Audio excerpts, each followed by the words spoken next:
Psychoéducatrice. Aujourd'hui, dans ma capsule web, je vais vous donner des trucs que j'utilise lorsqu'on fait appel à mes services pour aider les parents et les jeunes ayant un trouble déficitaire de l'attention avec hyperactivité, TDAH, ou des difficultés attentionnelles sans être un trouble.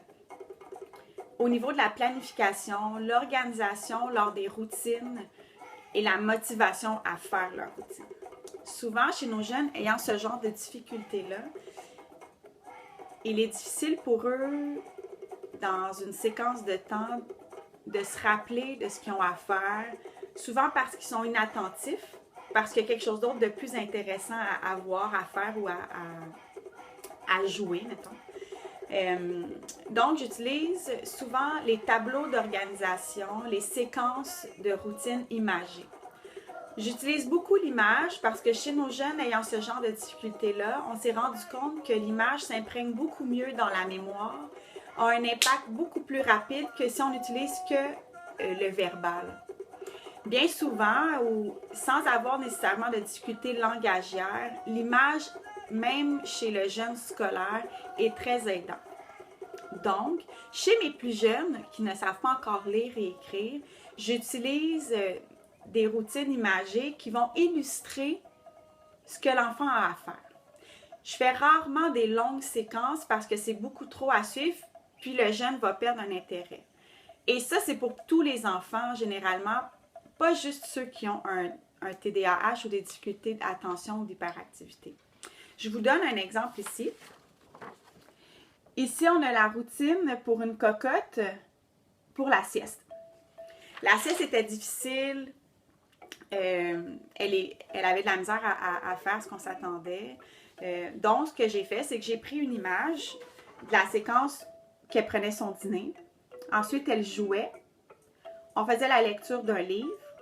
Et après, on allait faire la sieste. Ça peut être la même chose pour le matin.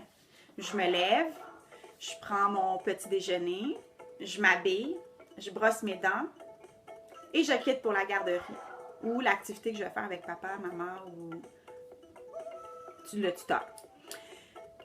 Ce genre de choses, d'images-là, ce que ça va faire, c'est qu'on va amener l'enfant à aller voir sa routine. Je le place souvent soit dans la chambre, la cuisine ou un milieu ou l'endroit où est-ce qu'il est le plus souvent, où est-ce que ça va être plus visible. Donc, je demande à l'enfant d'aller voir ce qui est écrit ou ce qui est mis sur sa routine pour ainsi rendre l'enfant plus autonome et fier de lui. Un enfant qui se sent autonome, fier de lui, va avoir envie de faire ce qu'on s'attend de lui, d'une part pour faire plaisir à l'adulte et deuxièmement parce qu'il n'y a pas vraiment beaucoup d'enfants qui aiment se faire réprimander. Pour mes jeunes scolaires qui savent écrire et lire, souvent j'utilise ce genre de tableau-là. Donc, j'indique par étape ce qui est à faire. Dans le cas de cet enfant-là, c'était une jeune fille, je l'ai faite en deux tableaux, un qui était mis à sa chambre et un qui était mis à la cuisine. Donc, ce qu'on avait, c'est je me lève, je déjeune, je m'habille, je me brosse les dents. Ici, les parents m'avaient fait des demandes précises parce que c'était difficile à faire ou à se rappeler. Et dans l'autre, l'enfant que je suivais avait de la médication. Donc, souvent, je demande aux parents de me dire, de me détailler c'est quoi la routine. Les petits détails, je ne les mets pas. Je mets ce qui est nécessaire, ce à quoi le parent est obligé de souvent répéter, réprimander, pour éviter aussi les disputes, les tensions, parce que c'est pas toujours agréable de partir notre journée ou de terminer notre journée avec des tensions, de la colère, de la tristesse, parce que bien souvent, les enfants vont s'identifier comme étant mauvais petits garçons, mauvaises petites filles. Et c'est pas rare que nos jeunes ayant des difficultés de type attentionnel ou d'hyperactivité ont une faible estime de soi parce qu'ils ne comprennent pas pourquoi ils se font souvent chicaner, parce que bien souvent, c'est pas volontaire. Souvent, l'impulsivité, hein, que le bras fait oui avant que la tête dise non. Je prends l'exemple, on va dire à un enfant cours pas, ben il va courir. Puis ça va être plus fort que lui. Ou l'enfant qui prend son petit jus avec une paille, puis pèse dessus, ça l'éclabousse, ça fait des dégâts.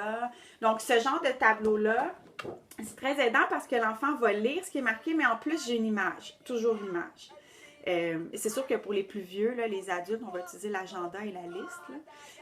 Souvent, je laisse parfois des espaces pour que l'enfant puisse cocher. Vous voyez ici, je l'ai plastifié parce que c'est plus facile d'effacer et de recommencer, mais c'est pas obligatoire. Souvent, je mets juste cette liste-là parce que l'enfant, déjà d'aller cocher, c'est difficile.